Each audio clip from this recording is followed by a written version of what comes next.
Hi, it's Charlie Mattos, and welcome to I Played the Ryman. 2017 is the 125th anniversary year of the historic Ryman Auditorium, and we at WSM are helping the Ryman celebrate. Our very own Eddie Stubbs is hosting Ryman Memories, and Eric Markham from Route 650 and I are hosting a series called I Played the Ryman, a really eclectic look at some of the artists who've graced that historic stage. And excited to welcome Eric and Lee, the Gibson Brothers, to this installment, because not only have they played the Ryman, they've won big time at the Ryman. It's good to see you again. Good to see you. So take me back to September 2012. The IBMA Awards, the International Bluegrass Music Association Awards, held at the Ryman on the stage where the format, the genre was born.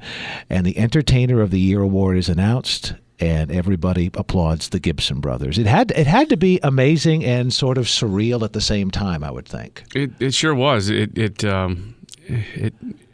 I remember vividly, that feeling of walking up the steps onto the stage and not really feeling your feet while you're walking up there. And I think a lot of things come to mind while you're going up.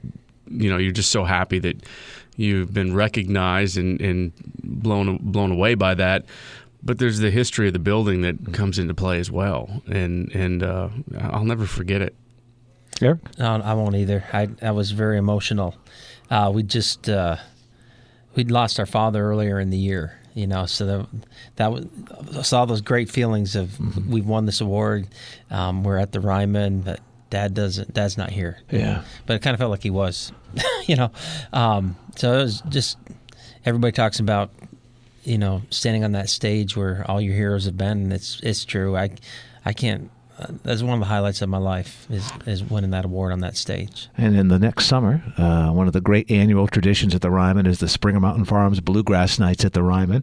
And of all days, the 4th of July, our country's birthday, you guys headline Springer Mountain Farms Bluegrass Night. And I kind of found out in a secondhand way just how special that was to you, because you guys posted a photo of the tour poster for that night. And I said, well, they really are pretty over the moon about this. Yeah. And I can only imagine what that must have been like. It was an amazing night, and the whole town, because the Ryman wasn't the only thing going on that night, for sure.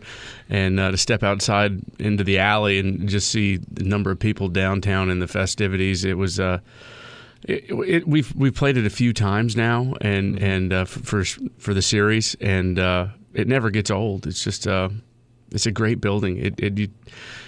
Even if you go on early before the sun goes down, that's cool too, because you can see those beautiful windows, and just that gorgeous light coming into the building. And I'd play anytime they would want us to play. We'll come running. Yeah, and it's intimidating as you're playing on that stage. Just thinking, you can get overwhelmed thinking about everybody that's been there. Bill Monroe and Flatt and Scruggs and Hank Williams. All our heroes have played it, and part of you says, well, you better block that out of your mind.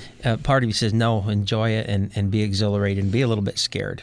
And I think that's a good thing. Yeah, and there's an intimacy. I mean, 2,400 seats is not huge, but it's not a 50-seat club either. But they still feel like they're right on top of you, and they're there with you, Sure, and it's not just the celebration of music that goes on there that comes to mind. It's those that have been laid to rest and memorialized in that building that are part of the music, part of music history. It's such a big building, in the world of music.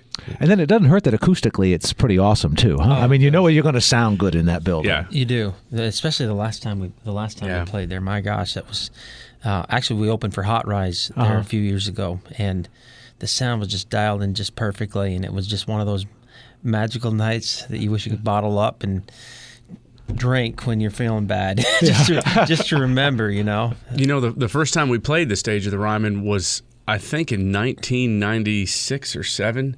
There was a 1-year awards ceremony held there from a magazine that I don't believe is in print anymore. 98. 98. Yeah.